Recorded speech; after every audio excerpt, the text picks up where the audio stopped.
ನಮಸ್ತೆ viewers, cool treat ಚಾನಲ್ಗೆ ಸ್ವಾಗತ. ನನ್ನ ಚಾನಲ್ಗೆ ಯಾರೆಲ್ಲ ಹೊಸಬ್ರು ದಯವಿಟ್ಟು ಸಬ್ಸ್ಕ್ರೈಬ್ ಮಾಡ್ಕೊಳ್ಳಿ. ಇವತ್ತು ನಾನು ಮಾಡ್ತಿರೋಂಥ recipe chicken kofta masala.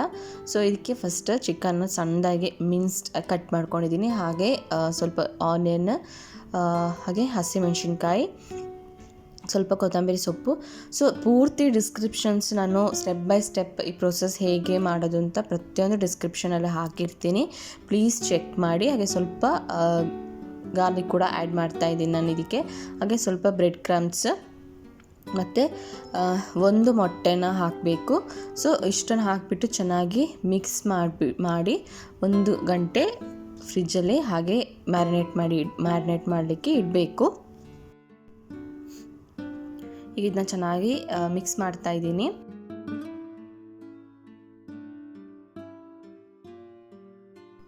So ಇಲ್ಲಿ ಚೆನ್ನಾಗಿ ಮಿಕ್ಸ್ ಮಾಡ್ಕೋಬೇಕು. ರೆಡಿಯಾಗಿದೆ, ಮಿಕ್ಸ್ ಮಾಡಿ ನೋಡ್ತಿದ್ದೀರಾ ನೀವು. ಹಾಗೆ ಇದನ್ನ ಈಗ ನಾನು ಕ್ಲೀನ್ ಫಿಲ್ಮ್ ರ್ಯಾಪ್ ಮಾಡಿಬಿಟ್ಟು 1 ಅವರ್ ಫ್ರಿಜ್ಜಲ್ಲಿ ಸ್ವಲ್ಪ ಮ್ಯಾರಿನೇಟ್ ಆಗಕ್ಕೆ ಇಡ್ತಿದ್ದೀನಿ. ಸೊ 1 ಅವರ್ ಆದಮೇಲೆ ಇದನ್ನ ರೌಂಡ್ ಶೇಪಲ್ಲಿ ರೆಡಿ ಮಾಡಿ ಇಟ್ಕೋಬೇಕು. ಕೈಗೆ ಸ್ವಲ್ಪ ಎಣ್ಣೆ ಹಾಕ್ಕೊಂಡು ರೌಂಡ್ ಮಾಡಿ ರೆಡಿ ಮಾಡಿ ಇಟ್ಕೋಬೇಕು. ಈಗ ಒಂದು ಪ್ಯಾನಿಗೆ ಎಣ್ಣೆ ಹಾಕಿ ಕಾದ ನಂತರ 2 ಈರುಳ್ಳಿನ ಚೆನ್ನಾಗಿ ಫ್ರೈ ಮಾಡ್ಕೋಬೇಕು. ಗೋಲ್ಡನ್ ಬ್ರೌನ್ ಆಗಬೇಕು. ಸೊ ಇದು ಈಗ ಆರಿದ ನಂತರ ಇದನ್ನ ಮಿಕ್ಸಿ ಜಾರಿಗೆ ಹಾಕ್ಕೋಬೇಕು. ಹಾಗೆ 1 ಟೇಬಲ್ ಸ್ಪೂನ್ ಮೊಸರು ಕೂಡ ಹಾಕ್ಕೊಂಡು ಚೆನ್ನಾಗಿ ನೈಸ್ ಪೇಸ್ಟ್ ಮಾಡಿ ರೆಡಿ ಮಾಡಿ ಇಟ್ಕೊಳ್ಳಿ. ಹಾಗೆ ಕೋಫ್ತೆ ಏನು ಮಾಡ್ಕೊಂಡಿದ್ದೀನಿ ಅದನ್ನ ಕೂಡ ಆಯಿಲೆಲ್ಲ ಹಾಕಿ ಫ್ರೈ ಮಾಡ್ತಾಯಿದ್ದೀನಿ. ಸೊ ಇದ್ರ ಜೊತೆಗೆ ಟೊಮೆಟೊ ಪೇಸ್ಟ್ ಕೂಡ ರೆಡಿಯಾಗಿ ಮಾಡಿ ಇಟ್ಕೊಳ್ಳಿ, 1-2 ಟೊಮೆಟೊ.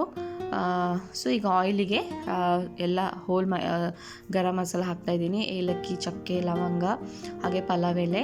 ಸೊ ಇಷ್ಟನ್ನು ಹಾಕಿ ಸ್ವಲ್ಪ ಚೆನ್ನಾಗಿ ಫ್ರೈ ಮಾಡ್ಕೋಬೇಕು. ಸೊ ಇಲ್ಲಿ ನಾನೊಂದು 8-10 ಕ್ಯಾಶ್ಯೂ ನಟ್ ತಗೊಂಡು ಅದನ್ನ ಚೆನ್ನಾಗಿ ಪೌಡ್ರ್ ಮಾಡ್ಕೋಬೇಕು. ಸೊ ಪೌಡ್ರ್ ಆದಮೇಲೆ ಅದಕ್ಕೆ ಸ್ವಲ್ಪ ನೀರು ಹಾಕಿ ಪೇಸ್ಟ್ ಮಾಡ್ಕೊಳ್ಳಿ, ನೈಸ್ ಪೇಸ್ಟ್. ಅದು ಕೂಡ ರೆಡಿ ಮಾಡಿ ಇಟ್ಕೋಬೇಕು ಕೊನೆಯಲ್ಲಿ ಹಾಕೋದಕ್ಕೆ. ಸೊ ಈಗ ಸ್ವಲ್ಪ ಶುಂಠಿನ ಸಣ್ಣದಾಗಿ ಕಟ್ ಮಾಡ್ಕೊಂಡಿದ್ದೀನಿ, ಗ್ರೇಟ್ ಮಾಡಿ ಹಾಕ್ಕೊಂಡಿದ್ದೀನಿ. ಇದನ್ನು ಇಷ್ಟು ಹಾಕಿಬಿಟ್ಟು ಚೆನ್ನಾಗಿ ಫ್ರೈ ಮಾಡ್ಕೊಳ್ಳಿ. ಅದು ಹಸಿ ವಾಸನೆ ಎಲ್ಲ ಹೋಗಬೇಕು ಶುಂಠಿದು. ಸೊ ಆಗ ಟೇಸ್ಟ್ ಕೂಡ ಚೆನ್ನಾಗಿರುತ್ತೆ. ಈ ರೆಸಿಪಿ ತುಂಬಾ ಟೇಸ್ಟಿಯಾಗಿರುತ್ತೆ. ಟ್ರೈ ಮಾಡಿ ನೀವು ಕೂಡ. ಹೇಗಿತ್ತು ಅಂತ ಕಮೆಂಟ್ ಬಾಕ್ಸಲ್ಲಿ ತಿಳಿಸಿ. ಹಾಗೆ ಈಗ ಆನಿಯನ್ ಮತ್ತು ಮೊಸರು ಪೇಸ್ಟ್ ಏನು ಮಾಡ್ಕೊಂಡು ಅದನ್ನು ಹಾಕ್ಕೊಂಡು ಚೆನ್ನಾಗಿ ಒಂದು 2 ಮಿನಿಟ್ಸ್ ಫ್ರೈ ಮಾಡಿ, ಈಗ ಟೊಮೆಟೊ ಪೇಸ್ಟ್ ಕೂಡ ಹಾಕ್ಕೊಂಡು ಅದನ್ನು ಚೆನ್ನಾಗಿ ಒಂದು 2 ಮಿನಿಟ್ಸ್ ಚೆನ್ನಾಗಿ ಫ್ರೈ ಮಾಡ್ಕೋಬೇಕು. ಸೊ ಇಲ್ಲಿ ನೋಡ್ತಿದ್ರೆ ಚೆನ್ನಾಗಿ ಅದು ಫ್ರೈ ಆಗಿ ಕಲರ್ ಕೂಡ ಸ್ವಲ್ಪ ಚೇಂಜ್ ಆಗಿದೆ. ಸೊ ಇಷ್ಟು ಕನ್ಸಿಸ್ಟೆನ್ಸಿಲಿ ಕಲರ್ ಆದರೆ ಸಾಕು. ಈಗ ಸ್ವಲ್ಪ ಅರಿಶಿನ, ಸೊ ಮಸಾಲ ಐಟಮ್ಸ್ ಏನೆಲ್ಲ ಬೇಕು ಎಲ್ಲ ಹಾಕೋ. ಈಗ ಇಲ್ಲಿ ಚಿಲ್ಲಿ ಪೌಡ್ರ್ ಹಾಕ್ತಾಯಿದ್ದೀನಿ ನಾನು. ಸ್ವಲ್ಪ 1 ಟೇಬಲ್ ಸ್ಪೂನ್ ಚಿಲ್ಲಿ ಪೌಡ್ರ್ ಹಾಕ್ತಾಯಿದ್ದೀನಿ. ಹಾಗೆ ಸ್ವಲ್ಪ ಕೊರಿಯಾಂಡರ್ ಪೌಡ್ರ್ ಕೂಡ ಆ್ಯಡ್ ಮಾಡ್ತಾಯಿದ್ದೀನಿ.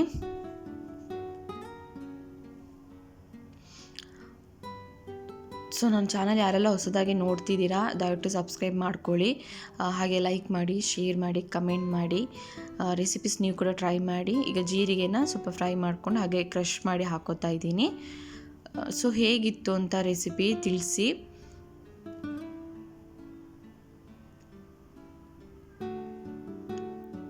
ಸ್ವಲ್ಪ ಉಪ್ಪು ಕೂಡ ರುಚಿ ತಕ್ಕಷ್ಟು ನೋಡಿ ಹಾಕೋತಾ ಇದ್ದೀನಿ. ಸೊ ಮತ್ತೆ ಬೇಕಾದರೆ ಹಾಕೋಬೋದು ಕೊನೆಯಲ್ಲಿ ಕಮ್ಮಿ ಆದರೆ. ಸೊ ಇಷ್ಟನ್ನು ಹಾಕಿಬಿಟ್ಟು ಚೆನ್ನಾಗಿ ಮಿಕ್ಸ್ ಮಾಡಿಕೊಂಡು ಫ್ರೈ ಮಾಡ್ಕೊಳ್ಳಿ. ಇಲ್ಲಿ ಚೆನ್ನಾಗಿ ಫ್ರೈ ಆಗ್ತಾಯಿದೆ. ಈಗ ಚೆನ್ನಾಗಿ ಫ್ರೈ ಆದಮೇಲೆ ಈಗ ನೀರು ಎಷ್ಟು ಬೇಕೋ ಅಷ್ಟು ಹಾಕ್ಕೊಳ್ಳಿ, ಕನ್ಸಿಸ್ಟೆನ್ಸಿ ನೋಡಿಕೊಂಡು. ಸೊ ನನ್ನ ಸಬ್ಸ್ಕ್ರೈಬರ್, ನಿಮ್ಮ ಸಪೋರ್ಟಿಂದ ನಾನು 100 ಸಬ್ಸ್ಕ್ರೈಬರ್ಸ್ ರೀಚ್ ಆಗಿದ್ದೀನಿ. ತುಂಬಾ ಥ್ಯಾಂಕ್ ಯು. ಇನ್ನೂ ಹೀಗೆ ಸಪೋರ್ಟ್ ಮಾಡ್ತಾಯಿರಿ. ಆದಷ್ಟು ನಿಮ್ಮ ಫ್ರೆಂಡ್ಸ್, ಫ್ಯಾಮಿಲಿಯೊಟ್ಟಿಗೆ ಚಾನಲ್ನ ಶೇರ್ ಮಾಡಿ, ರೆಸಿಪೀಸ್ನ ಶೇರ್ ಮಾಡಿ. ಸೊ ಅವ್ರಿಗೆ ಕೂಡ ಸಬ್ಸ್ಕ್ರೈಬ್ ಮಾಡ್ಕೊಳ್ಳೋಕ್ಕೆ ಹೇಳಿ. ಈಗ ಸ್ವಲ್ಪ ಗರಂ ಮಸಾಲ ಕೂಡ ಹಾಕ್ತಾಯಿದ್ದೀನಿ.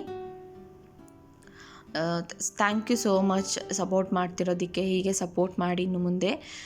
ಸೊ ಈಗ ಚೆನ್ನಾಗಿ ಅದು ಬಾಯ್ಲ್ ಆದಮೇಲೆ ಈಗ ಕೋಫ್ತಾ ಬಾಲ್ಸ್ ಏನು ರೆಡಿ ಆಗಿದೆ ಅದನ್ನು ಹಾಕೋತಾ ಇದ್ದೀನಿ.